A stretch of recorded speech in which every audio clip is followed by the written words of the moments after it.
السلام علیکم ورحمۃ اللہ وبرکاتہ۔ ناظرین، جیسا کہ آپ کے علم میں ہے کہ روزانہ الحمدللہ ایک سپارے کا خلاصہ بیان کیا جاتا ہے۔ آج 5واں سپارہ ہے والمحصنات۔ تو اللہ رب العزت اس میں سب سے پہلے والمحصنات من النساء الا ما ملکت ایمانکم سے جو بات شروع کر رہا ہے، تو اللہ تعالیٰ اس میں ارشاد فرما رہا ہے کہ تم نکاح جو ہے ان عورتوں سے کرو اور ساتھ جو ہے ان کا مہر بھی ادا کیا کرو۔ مہر دینا انتہائی ضروری ہے، لیکن اگر آج ہم دیکھیں تو آج کل کیا ماحول چل رہا ہے کہ جو ہے نا مہر کو ڈیلے رکھوایا جاتا ہے، عندت طلب رکھوایا جاتا ہے اور اس کو دینے کی کوئی فکر نہیں کی جاتی، حالانکہ یہ قرض ہے جو آپ کو ہر صورت میں ادا کرنا ہے، اس کی لوگ جو ہے وہ فکر نہیں کرتے۔ تو دوسرے نمبر پہ اللہ تعالیٰ یہ ارشاد فرما رہا ہے کہ یعنی آگے چل کر کہ الرجال قوامون علی النساء، کہ جو مرد ہے وہ گھر کا سربراہ ہوگا، گھر کو جو مینیج کرے گا وہی کرے گا۔ دوسرے نمبر پر بتایا کہ اگر اس کی مینجمنٹ جو ہے اس میں یعنی وہ اپنی مینجمنٹ پورا کر رہا ہے لیکن جو عورت ہے وہ نافرمانی کر رہی ہے، تو سب سے پہلے عورت جو ہے اس کو پیار سے سمجھایا جائے گا۔ اس کے بعد اللہ تعالیٰ دوسرا حکم دے رہا ہے کہ اگر عورت واضح و نصیحت سے نہ سمجھے تو پھر اس سے بستر کو جو ہے وہ الگ کر دینا، اس کی بھی شریعت نے اجازت دی ہے۔ اگر عورت غیرت مند ہوگی اور عورت باحیا ہوگی تو وہ واپسی لوٹے گی اور اس مرد کی طرف آ جائے گی، لیکن پھر بھی اگر ان کی آپس میں نہیں بن رہی تو تیسرے نمبر پر شریعت نے تھوڑا بہت مارنے کی جو ہے وہ عورت کو اجازت بھی دی ہے، بشرط یہ ہے کہ اس میں اصلاح کا پہلو ہو اور وحشیانہ تشدد نہ ہو اور کسی بھی قسم کا زخم نہ آئے، تو اس بنیاد کے اوپر اس کو تھوڑی بہت جو ہے وہ مار پٹائی بھی اس کی جا سکتی ہے۔ اور چوتھے نمبر پر یہ بتایا کہ اگر پھر بھی معاملہ حل نہیں ہو رہا تو پھر کیا کیا جائے کہ دونوں خاندان کے بڑوں کو بلایا جائے اور اس معاملے کو کسی حتمی جو ہے نا رائے تک اور حتمی جو ہے پوزیشن تک اس کو لے کر جایا جائے، تاکہ جو ہے وہ ماحول جو ہے وہ ڈسٹرب نہ ہو۔ تو پھر اللہ تعالیٰ یہی ارشاد فرما رہا ہے کہ گھر کو کیسے مینیج کیا جاتا ہے، اللہ تعالیٰ اس کے حوالے سے بھی جو ہے آگے قرآن مجید میں والمحصنات میں بات کر رہے ہیں۔ پھر اللہ تعالیٰ آگے جو ہے وہ ایک یہودی کا ایک تذکرہ ہوا کہ ایک یہودی تھا، وہ آپ صلی اللہ علیہ وسلم کے پاس آیا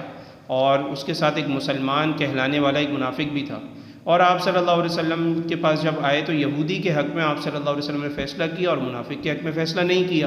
تو اس نے کہا کہ چلو حضرت عمر کے پاس چلتے ہیں۔ جب وہ حضرت عمر کے پاس چلے گئے تو حضرت عمر رضی اللہ تعالیٰ نے کہا کہ کیا آپ اس سے پہلے کہیں گئے تھے؟ تو اس نے کہا کہ جی ہم آپ صلی اللہ علیہ وسلم کے پاس سے ہو کر آئے ہیں اور انہوں نے میرے حق میں فیصلہ دیا، یعنی یہودی نے کہا میرے حق میں فیصلہ دیا۔ تو منافق نے کہا کہ ہم تو آپ کی زبانی سننا چاہتے ہیں۔ تو حضرت عمر نے کہا کہ ٹھہرو، میں بھی تو اپنا فیصلہ سناتا ہوں۔ حضرت عمر رضی اللہ تعالیٰ نے گھر کے اندر گئے اور وہاں سے تلوار لے کر آئے اور آ کے منافق کو قتل کر دیا اور فرمایا کہ عمر کا فیصلہ پھر یہ ہوگا۔ تو اس کے اوپر بھی اللہ تعالیٰ نے بات کی کہ حضرت عمر رضی اللہ تعالیٰ کے فیصلے پہ ظاہر ہے کہ کس طریقے سے شور مچایا کہ جی پکے مسلمان کو مار دیا۔ تو پھر اللہ تعالیٰ نے یہ مینشن کیا کہ بھائی یہ پکا مسلمان نہیں تھا بلکہ یہ منافق شخص تھا۔ پھر اسی سے متعلق اللہ تعالیٰ نے آگے جو ہے وہ 10ویں رکوع کے اندر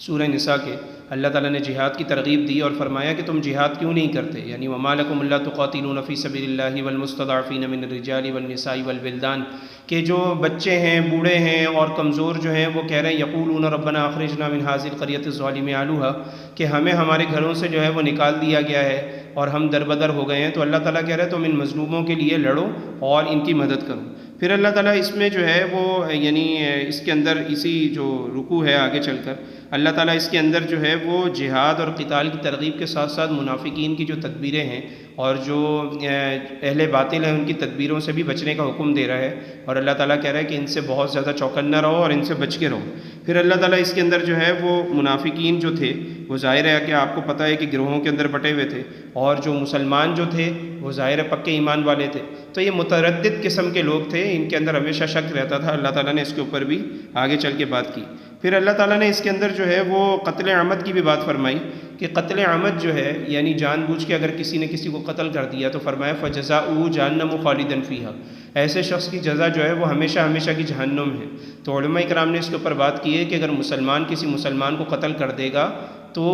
فَجَزَاؤُهُ جَهَنَّمُ خَالِدًا فِيهَا، وہ ہمیشہ جہنم میں رہے گا، اس کا مطلب یہ ہے کہ بہت عرصہ رہے گا۔ مسلمان کی تو بخشش ہے، لیکن بعض علماء نے کہا، مفسرین نے کہا کہ اس کا مطلب یہ ہے کہ جب وہ قتل کر رہا ہوگا تو اس قتل کو جائز سمجھے گا،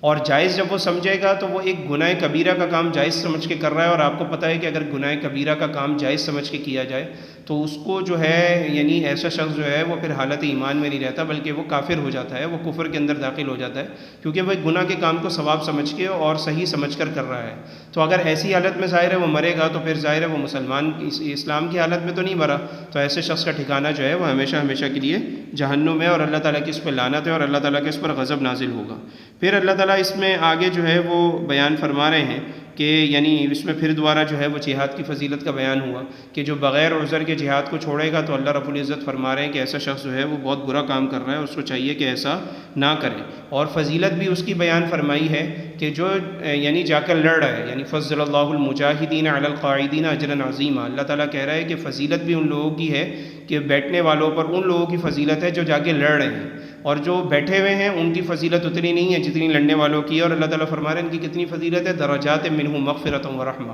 ان کے بہت زیادہ درجات ہیں، ان کی مغفرت ہے، ان کی رحمت ہے، ان کے اوپر رحمت اللہ تعالیٰ کی ہوگی۔ پھر اللہ تعالیٰ ہجرت کی بات کر رہا ہے کہ بھائی زمین اتنی وسیع ہے، اگر تمہارے ساتھ کوئی مسئلہ تھا تو تمہیں ہجرت کر جاتے۔ اللہ وارض اللہ واسع، اللہ تعالیٰ کی جو زمین ہے وہ بہت زیادہ وسعت والی ہے، تو تم ہجرت کر جاتے۔ ایک صحابی رسول ہیں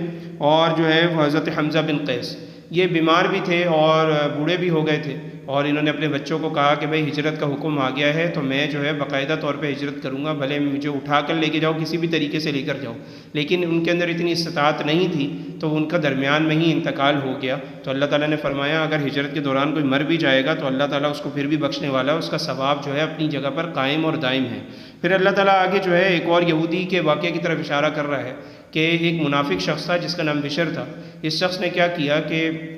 ایک مسلمان کے گھر سے چوری کر لی، اور چوری کرنے کے بعد جو ہے وہ جب یہ لے کر جانے لگا اس کے ہتھیار اور اس کے جو غلہ جو تھا وہ لے کے جانے لگا، تو اس نے کیا سازش کی کہ اس نے جاتے ہوئے اس کے جو یعنی غلے کی جو منہ ہوتا ہے اس کو کھول کے رکھا، اور جب وہ کھلا رہ گیا تو وہ گندم اور وہ جو غلہ جو تھا وہ گرتا گرتا گرتا گرتا یہودی کے گھر تک گیا، یعنی اس کی ایک لائن پوری بن گئی، لکیر بن گئی، اور اس نے وہاں جا کے کیا کیا کہ وہ ہتھیار جو ہے اور وہ جو غلہ جو ہے اسی کے گھر پہ چھپا دیا۔ تو جب صبح انویسٹیگیشن شروع ہوئی، معلومات شروع ہوئی، تو وہ ساری چیزیں اسی کے گھر سے نکلی کیونکہ لکیر اسی کی طرف جا رہی تھی۔ تو منافق کا اصل میں اس سے کوئی معاملہ چل رہا تھا جس کی وجہ سے وہ اس یہودی کو پھنسانا چاہ رہا تھا۔ ابتداءً جو ہے وہ مسلمان اور خود اللہ کے نبی علیہ الصلوۃ والسلام، چونکہ اللہ کے نبی کو غیب کا علم نہیں تھا، تو مسلمان اور خود اللہ کے نبی علیہ الصلوۃ والسلام بھی یہی سمجھے کہ بھائی یہودی جو ہے اس نے جو ہے یہ کام کیا ہے، لیکن بعد میں اللہ تعالیٰ نے اس ساری حقیقت کا جو ہے وہ پردہ چاک کیا اور آپ صلی اللہ علیہ وسلم کو بتایا گیا کہ یہ کام یہودی نے نہیں کیا بلکہ اس منافق شخص نے کیا۔ جب اس کا راز کھل گیا تو یہ مکہ چلا گیا